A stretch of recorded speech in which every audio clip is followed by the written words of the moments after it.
want your group point out, make good choices. All right.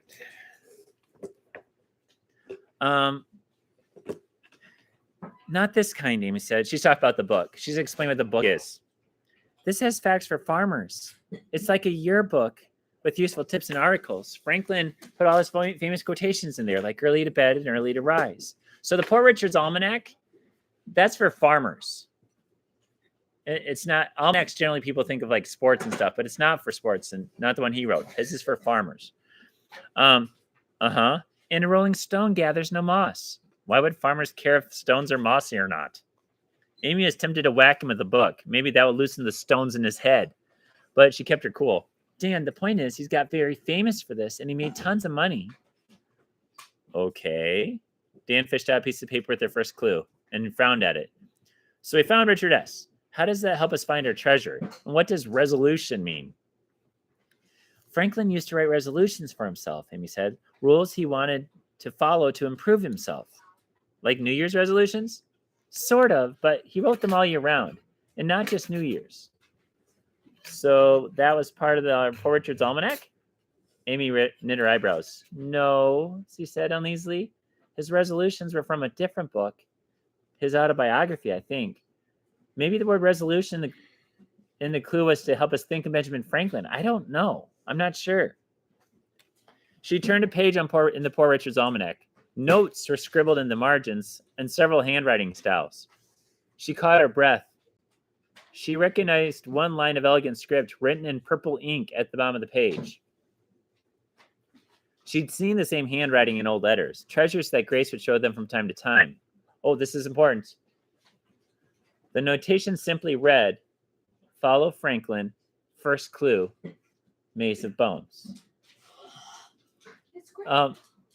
Mom wrote in here, she said. She always used purple pen.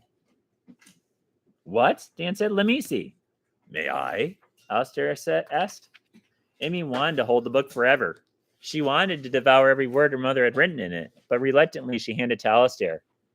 I want to write back, she insisted. No fair, Dan said. Alistair put on his glasses and examined a few pages. Interesting. Several generations have held this book. These notes are in Grace's hand. And here, my father's handwriting, Gordon O. And here, James Cahill, Grace's father. They were brothers, you know, although Gordon's mother, my grandmother, was Korean.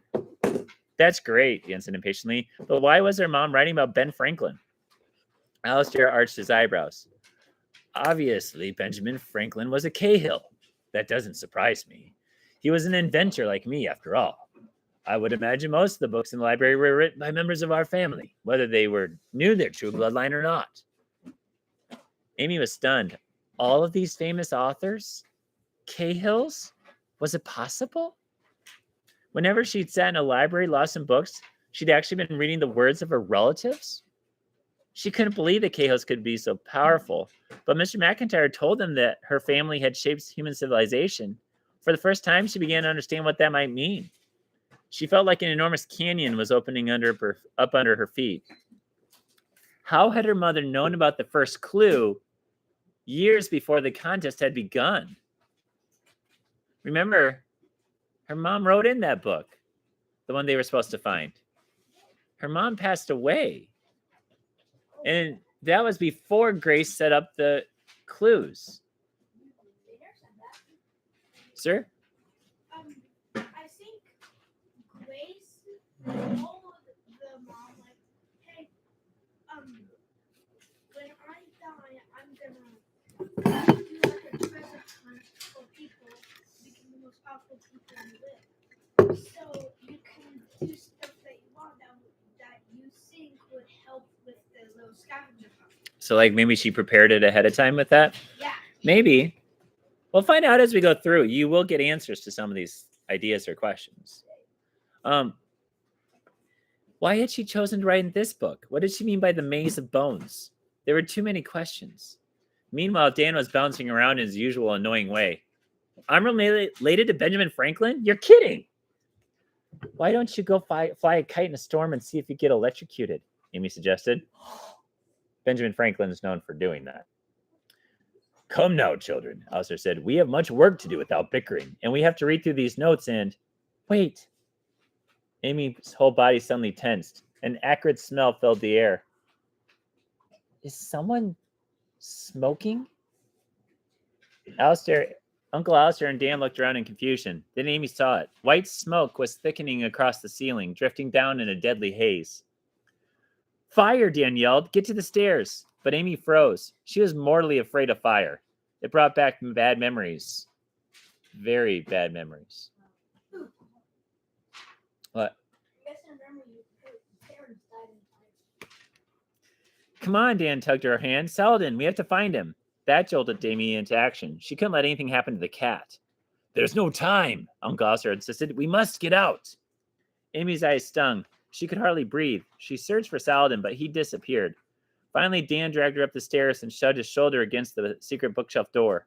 It wouldn't budge. A lever, Dan coughed. There's got to be a lever. Dan was usually good about figuring out mechanical stuff, but they groped around for a switch or lever and found nothing. The smoke was getting thicker. Amy pushed on the wall and yelped. The surface is getting hotter. The fire is coming from the other side. We can't open it.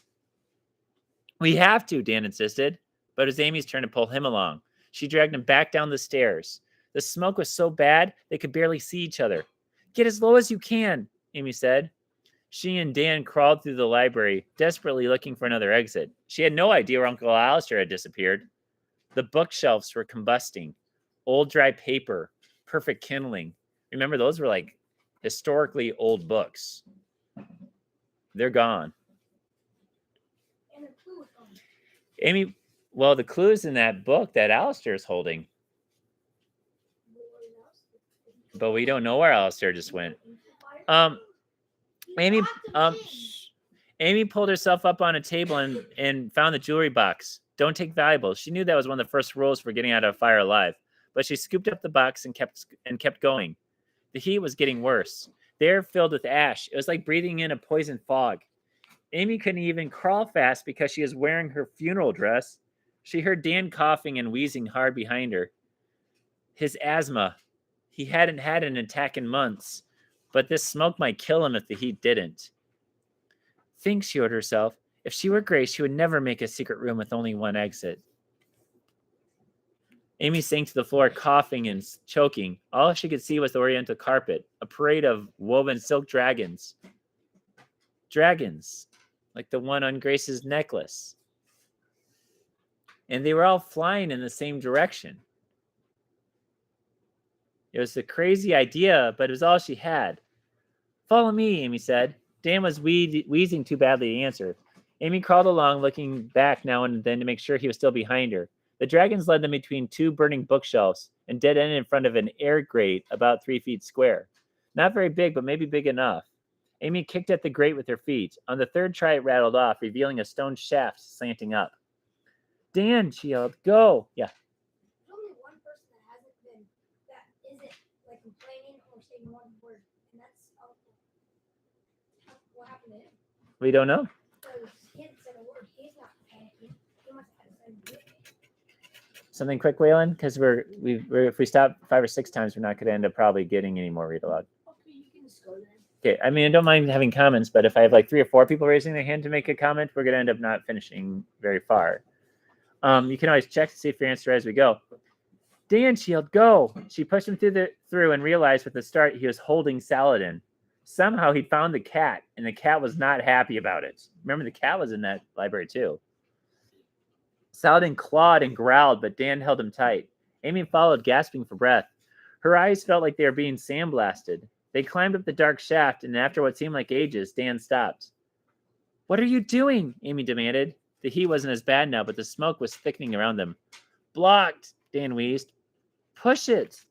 In total darkness, she crawled up next to him, and together they pushed on a flat, smooth stone that was blocking their path. It had to open. It had to. And finally, it did, popping like a lid. Daylight blinded their eyes. They crawled out into the fresh air and collapsed on the grass. Saladin got free on an indignant brrp and shot off into the trees. They were lying in the cemetery,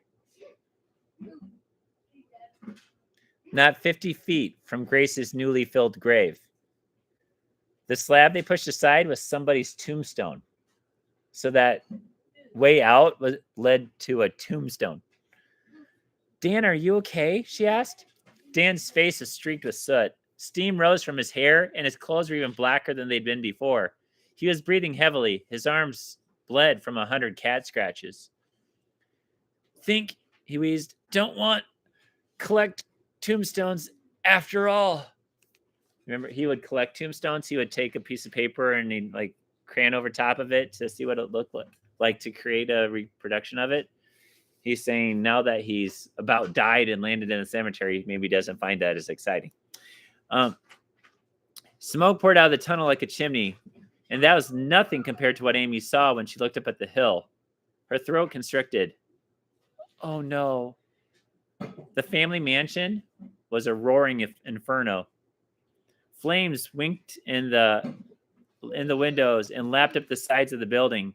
As Amy watched, one stone tower collapsed. The beautiful stained glass windows melted. The family crest by the main entrance, that old stone crest Amy had loved, crashed down and shattered on the pavement. This whole mansion's going down. Amy, Dan's voice sounded like he's about to break to pieces. The house, we can't let it. We have to. But he didn't finish. There's nothing they could do. A section of the roof crumbled, belching a fireball into the sky. Despair crushed the air right out of Amy's lungs, like the house was collapsing on top of her. She reached for Dan and hugged him. He didn't even protest. His nose was runny. His lower lip trembled. If his nose is running and his lips trembling, what's he doing? He's crying. She wanted to comfort him, to tell him to be all right, but she didn't believe it herself. Then she noticed something that jolted her out of her daze. In the driveway lay a collapsed figure, a man in a gray suit. Mr. McIntyre, Amy cried. She was about to run to his aid when her brother gasped, Get down! He wasn't as strong as she was, but he must have been desperate because he tackled her with so much force she just about ate the lawn. He pointed up the road and that led through the hills, the only exit from the property. About 500 yards away, half in the trees, a man in a black suit was standing very still. How Dan spotted him so far away, Amy didn't know.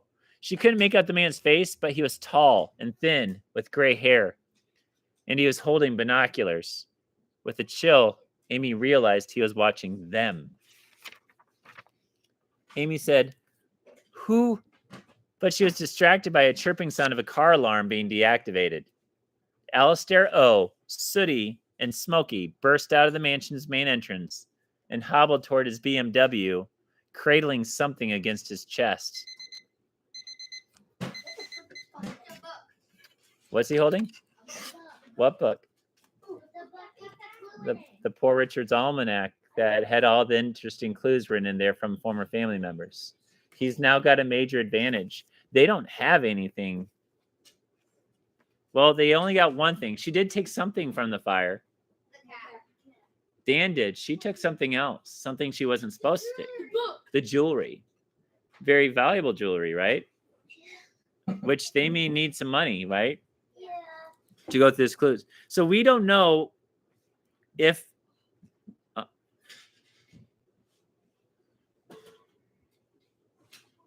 we don't know who set this fire, do we?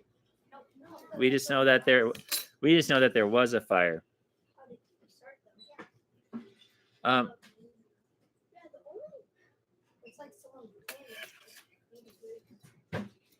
Now, here's one other thing. Mr. McIntyre is passed out on the lawn. Or on the